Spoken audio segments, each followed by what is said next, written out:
నమస్తే, welcome to our channel. నేను సౌజన్య. చంద్రబాబు గారు సత్యమణి భువనేశ్వరి గారి పైన ఆవిడ ఒక దళితుడిని దుర్భాషలాడినట్టుగా ఒక ఫేక్ వీడియో హల్చల్ చేసిన సంగతి మనందరికీ తెలిసిందే. దానికి సంబంధించి చర్యలు తీసుకోవాలని చెప్పి టీడీపీ వాళ్ళు కంప్లైంట్ ఇచ్చారు. మరి ఈసీ కంప్లైంట్కి సంబంధించి చర్యలు తీసుకుంటుందా లేదా తూతూ మంత్రంగా వదిలేస్తుందా? అసలు ఏం జరుగుతుందని చూద్దామండి. మరి అంశానికి సంబంధించి మనతో మాట్లాడడానికి, వారి విశ్లేషణని మనతో పంచుకోవడానికి ఈరోజు మనతో పాటు ఉన్నారు senior journalist, senior political analyst CS Rao garu ఉన్నారు. వారితో మాట్లాడదాం. నమస్తే రావు గారు. నమస్తే. మరి భువనేశ్వరి గారి పైన వచ్చినటువంటి ఈ ఫేక్ వీడియోకి సంబంధించి చర్యలు తీసుకుంటుంది అనుకుంటున్నారు ఈసీ? అసలు ఏం జరుగుతుంది ఏంటి అంటారు? సో ఒకటి ఏంటంటే, ఆర్టిఫిషియల్ ఇంటెలిజెన్స్ వచ్చిన తర్వాత ఎవరి వాయిస్ ఏంటి, అసలు ఎవరి ఫీచర్స్ ఏంటి అనేది కూడా అర్థం కాని విధంగా అయిపోయింది. మరో లోకం ఆవిష్కృతం అవుతుంది. దాన్ని అందిపుచ్చుకునేదానికి సోషల్ మీడియాలో ఉండేటువంటి వాళ్ళు, లేదంటే టెక్నికల్గా బాగా అవగాహన ఉండేటువంటి వాళ్ళు చాలా స్పీడ్గా వెళ్తున్నారు. దాంట్లో భాగంగా ఐప్యాక్ లాంటి ఈ కన్సల్టెన్సీలు ఏవైతే ఉన్నాయో, సోషల్ మీడియాని నమ్ముకొని వాళ్ళు పెద్ద ఎత్తున వ్యాపారం చేస్తున్నారు.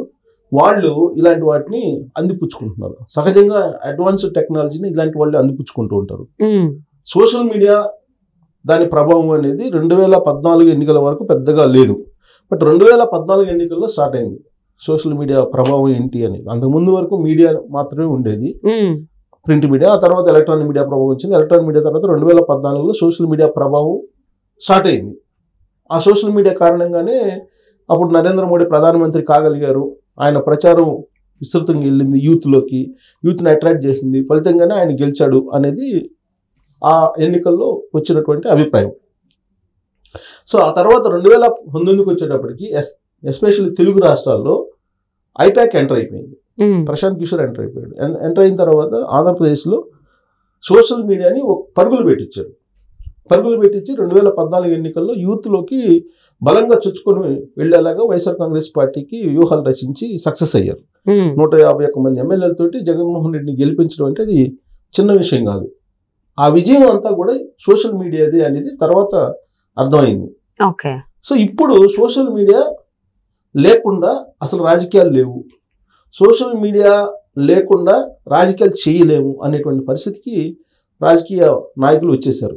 అందుకే ఇప్పుడు తాజాగా వచ్చినటువంటి డేటా ప్రకారం గూగుల్ ఆదాయం ఈ ఎన్నికల సందర్భంగా 350 కోట్ల రూపాయలు ఓన్లీ గూగుల్ యాడ్స్కి బీజేపీ ఇచ్చింది అని చెప్పి వస్తుంది. అలాగే దాంట్లో దాదాపు 100 కోట్ల రూపాయలు కాంగ్రెస్ పార్టీ ఇలా వచ్చింది. తెలుగు రాష్ట్రాలకు వచ్చేటప్పటికి వైఎస్ఆర్ కాంగ్రెస్ పార్టీ దాదాపు 45 కోట్లు ఖర్చు పెట్టిందని చెప్పి వస్తుంది. ఇది కేవలం గూగుల్కి నేను చెప్పేది. ఓన్లీ గూగుల్ యాడ్స్ వస్తాయి కదా, మనం వీడియో ఆన్ చేయగానే ఇమీడియట్గా యాడ్ వస్తుంది. దానికోసం ఖర్చు పెట్టినటువంటి అమౌంట్ అది. ఇది కాకుండా ఇంకా నా వ్యూహాలకి, పోస్టులు క్రియేట్ చేయడానికి, కంటెంట్ క్రియేట్ చేయడానికి అనేక రకాలుగా కోట్ల రూపాయలు ఖర్చు పెడుతున్నారు. అది ఇప్పుడు లేటెస్ట్గా వచ్చింది ఏంటంటే ఆర్టిఫిషియల్ ఇంటెలిజెన్స్. ఈ ఆర్టిఫిషియల్ ఇంటెలిజెన్స్కి సంబంధించి డీప్ ఫేక్ వీడియోస్ అంటారు వీటిని. Deep fake videos. ఫస్ట్ ఈ డీప్ ఫేక్ వీడియోని ప్రయోగించింది ఎవరి మీద తెలుసా? ప్రధానమంత్రి నరేంద్ర మోడీ మీద. దాదాపు 5-6 నెలల క్రితం ప్రధానమంత్రి నరేంద్ర మోడీ మాట్లాడినట్టే ప్రధానమంత్రి నరేంద్ర మోడీ యాజ్ టీజ్గా మనకు కనిపిస్తాడు. ఆయన వాయిస్ కూడా యాజ్ టీజ్గా మాడ్యులేట్ చేశారు. మాడ్యులేట్ చేసి దాన్ని వదిలారు. దాని మీద అప్పట్లో కేసు పెట్టడం జరిగింది. ఇలాంటి డీప్ ఫేక్ వీడియోస్ని కంట్రోల్ చేయాలి అనేటువంటిది చట్టంలో కూడా పెట్టారు. చట్టం తీసుకొచ్చే ప్రయత్నం కూడా చేశారు. కానీ టెక్నాలజీని ఎవరు ఆపలేరు కదా.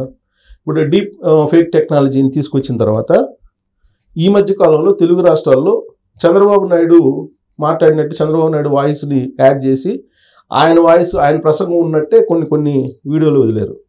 ఇది సైకిల్ పోవాలి అన్నట్టుగా చంద్రబాబు నాయుడు అన్నట్టు, సైకో రావాలి సైకిల్ పోవాలి అనే ఒక టైటిల్ ఉంది కదా, దాన్ని రివర్స్లో చేశారు. రివర్స్లో చేసి సైకిల్ పోవాలి అని చెప్పి చంద్రబాబు నాయుడు అన్నట్టు ఒక డీప్ ఫేక్ వీడియోని వదిలేరు. అలాగే తెలుగుదేశం పార్టీ సోషల్ మీడియాలో కూడా Jaganmohan Reddy deep fake video వదిలేరు, వాయిస్ మాడ్యూల్ చేసేసి. వాళ్ళు ఏంది, ఇది సైకో ప్రభుత్వం అని జగన్మోహన్ రెడ్డి చెప్పినట్టు ఒక వీడియోని క్రియేట్ చేసి వీళ్ళు వేశారు. సరే పొలిటికల్ గా వాళ్ళు పరస్పరం ఈ డీప్ ఫేక్ వీడియోలని ఆర్టిఫిషియల్ ఇంటెలిజెన్స్ టెక్నాలజీని ఉపయోగించుకొని గందరగోళం చేస్తున్నారు సోషల్ మీడియాలో. అసలు ఏది నిజమైనటువంటి వీడియో, ఏది అబద్ధం, ఏది ఫేక్ అనేది తెలియనటువంటి సిచ్యువేషన్ ఇప్పుడు మనకుంది.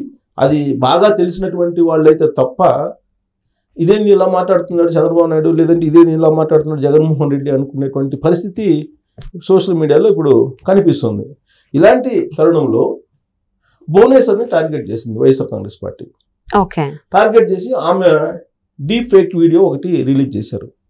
ఆమె మాట్లాడుతున్నప్పుడు ఆమె ప్రసంగంలోనే అక్కడికి ఆమె ఇటీవల కాలంలో చిత్తూరు వెళ్ళిన సందర్భంగా కుప్పంలో అక్కడికి వచ్చినటువంటి వాళ్ళతోటి మాట్లాడుతున్నటువంటి మాటల్లో వీళ్ళకి కావాల్సినటువంటి మాటలను జోడించారు వైఎస్ఆర్ కాంగ్రెస్ పార్టీ వాళ్ళు. అక్కడికి ఎవరో ఒక దళిత యువకుడు వచ్చింటే అతని మీద పరుష పదజాలాన్ని ఉపయోగిస్తూ ఆల్మోస్ట్ అన్పార్లమెంటరీ వర్డ్స్, చాలా అంటే బూతు పురాణం వినిపించినట్టుగా ఆ డీప్ ఫేక్ వీడియోని విడుదల చేశారు. సహజంగా భువనేశ్వరి గారు కానీ లేదంటే పురంధరేశ్వరి గారు కానీ ఎన్టీ రామారావు ఫ్యామిలీలో ఉండేటువంటి మహిళలు చాలా ఆచితూచి మాట్లాడుతుంటారు. ప్లస్ ఎప్పుడు కూడా వాళ్ళు బయటికి రారు. ఎన్టీ రామారావు ముఖ్యమంత్రిగా ఉన్నప్పుడు అటువైపు వచ్చేవాళ్ళు కాదు, రాజకీయాల జోలికి కానీ లేదంటే సెక్రటరియట్ వైపు కానీ లేదంటే అసలు మీటింగ్ల వైపు కానీ అసలు వచ్చేవాళ్ళు కాదు. వాళ్ళ పని లేదు, వాళ్ళ బిజినెస్ ఏదో, వాళ్ళు వ్యక్తిగతమైనటువంటి వ్యవహారం లేదు, దాంట్లో ఉండిపోయేవాళ్ళు తప్పితే డైరెక్ట్ పాలిటిక్స్లోకి ఇప్పుడు కనిపించేవాళ్ళు కాదు, ఎంటర్ అయ్యేవాళ్ళు కాదు. అయితే ఇప్పుడు అనివార్యంగా భువనేశ్వరి ఎంటర్ అవ్వాల్సి వచ్చింది. ఎందుకు ఎంటర్ అవ్వాల్సి వచ్చింది? చంద్రబాబు నాయుడిని రాజమండ్రి సెంట్రల్ జైలుకి రిమాండ్కి పంపించిన తర్వాత జరుగుతున్నటువంటి అన్యాయాల్ని, అలాగే అమరావతి రాజధానికి సంబంధించి జగన్మోహన్ రెడ్డి ఏ విధంగా చేశారో అనే దాని మీద ఆవేదన చెంది భువనేశ్వర్ అక్కడికి వెళ్ళి వాళ్ళకి అక్కడ ఉండేటువంటి మహిళలకి మద్దతు పలుకుతూ అమరావతి ఉద్యమానికి ఆర్థికపరమైన సహాయం కూడా చేస్తూ ఆ చేతులు ఉన్నటువంటి గాజులను కూడా ఇవ్వడం జరిగింది విరాళంగా. సో అక్కడి నుంచి రాజకీయాల్లో ఖచ్చితంగా అప్పుడప్పుడు కనిపిస్తూ వస్తున్నారు. చంద్రబాబు నాయుడు రాజమండ్రి సెంట్రల్ జైలుకి రిమాండ్కి వెళ్ళిన తర్వాత డైరెక్ట్గా రాజకీయాల్లోకి ఆవిడ ఎంటర్ అయినట్టు కనిపిస్తుంది మనకు. నిజం గెలవాలి అనేటువంటి ప్రోగ్రాం ద్వారా రాష్ట్ర వ్యాప్తంగా కూడా కొన్ని వేల కిలోమీటర్లు ఆవిడ ప్రయాణం చేసి ఎవరైతే చంద్రబాబు నాయుడు రాజమండ్రి సెంట్రల్కి వెళ్ళినప్పుడు మనోవేదనకి గురై గుండె పగిలి ప్రాణాలు వదిలారో వాళ్ళ కుటుంబీకుల్ని పరామర్శించి వాళ్ళకి ఎంతో కొంత ఆర్థిక సహాయం చేసి భరోసా ఇచ్చేటువంటి కార్యక్రమం నిజం గెలవాలి అనేది. ఆవిడ చేసినటువంటి నిజం గెలవాలి కార్యక్రమం ద్వారా మహిళలు అట్రాక్ట్ అయ్యారు అనేది వైఎస్ఆర్ కాంగ్రెస్ పార్టీ దగ్గర ఉన్నటువంటి సమాచారం.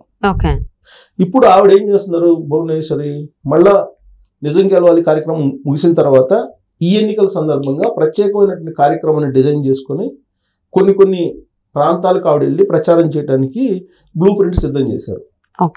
ఇలాంటి సందర్భంలో ఆవిడ మీద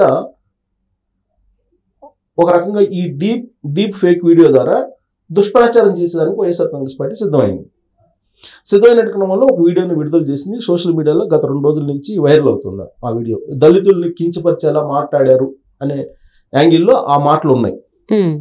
సో దాని మీద వైఎస్ఆర్ కాంగ్రెస్ పార్టీ మీడియా కూడా హైలైట్ చేస్తూ వస్తుంది. ఇప్పుడు ఆ డీప్ ఫేక్ వీడియోకి సంబంధించి చర్యలు తీసుకోమని చెప్పి ఎన్నికల కమిషన్ని కలవడం జరిగింది. తెలుగుదేశం పార్టీకి సంబంధించినటువంటి polit bureau members, senior politicians Varla Ramaiah అలాగే దేవినేని మాజీ మంత్రి వాళ్ళు కలిసి కంప్లైంట్ చేశారు. కంప్లైంట్ చేసిన సందర్భంగా రాష్ట్ర ఎన్నికల కమిషన్ చాలా రియాక్ట్ అయ్యింది. సీరియస్గా రియాక్ట్ అయ్యి ఇమీడియట్గా ఏపీ సిఐడి డీజీకి ఇవ్వడం జరిగింది.